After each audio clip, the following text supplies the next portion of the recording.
Welcome to The Explainer. Today, we're going to jump right into the core ideas from Brian Tracy's $1,000,000 Habits. This is all about giving you the blueprint to, well, intentionally design the life you actually want. So let's get started. Okay, let's kick things off with this powerful thought from the poet John Dryden because it really hits the nail on the head. Our habits, they aren't just these tiny little things we do over and over again. They are literally the architects of who we become. They shape our character and ultimately our destiny. 95%. I mean, just look at that number. Let it sink in for a second. What on earth could take up that big of a chunk of our lives? Well, according to Tracy's research, that's how much of your life, everything you think, feel, do, and even achieve, is basically running on autopilot. It's all being guided by the subconscious programming of your habits.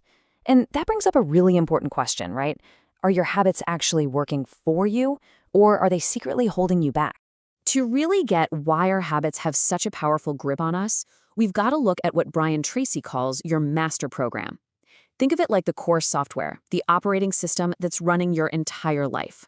This master program is your self-concept. And here's the kind of crazy part. Most of this internal operating system was installed when you were a kid, probably without you even realizing it. It determines everything. I mean, everything, from how much money you think you're worth to the quality of your relationships. It's the blueprint that dictates your entire life. A really big piece of this programming is something called your locus of control. So ask yourself this.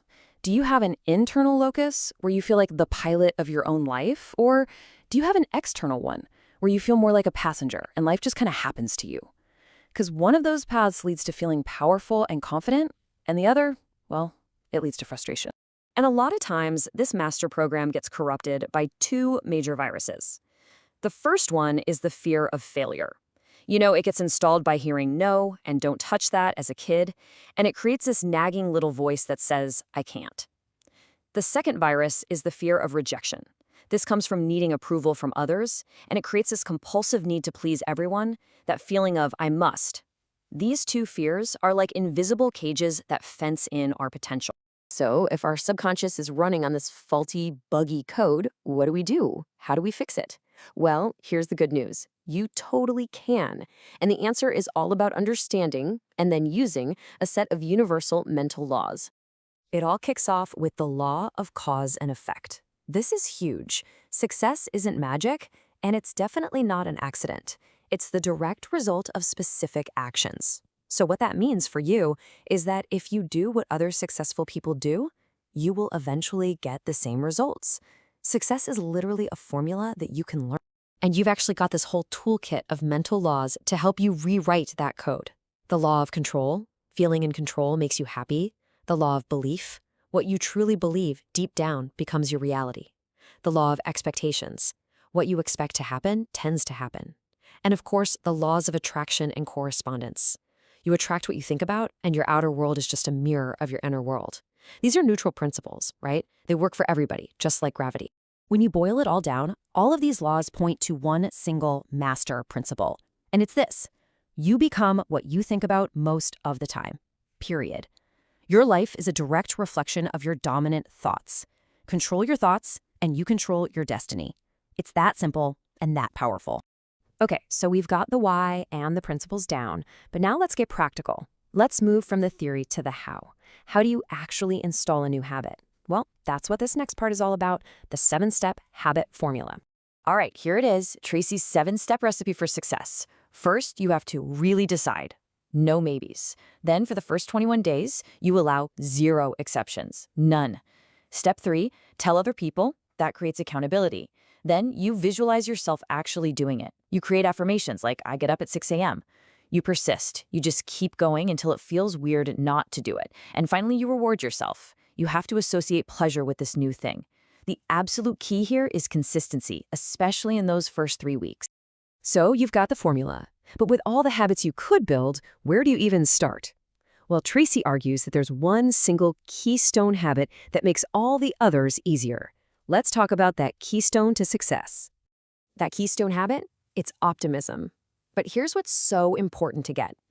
Optimism isn't something you're just born with. It's not a personality trait.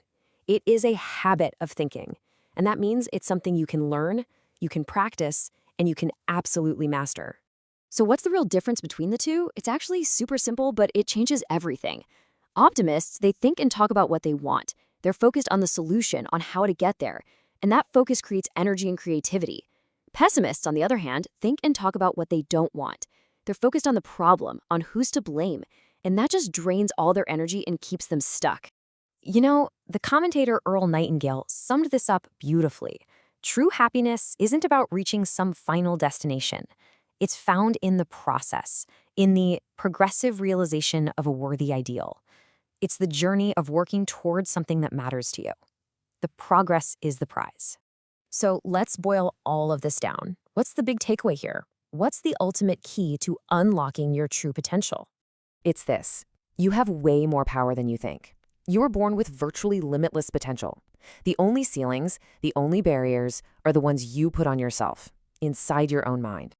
This is the ultimate gift, right? You can become your own mental programmer. You can take conscious control, rewrite the code, install habits that actually serve you, and piece by piece, build the life you really, truly want to live. So, we'll leave you with this one final thought, one question.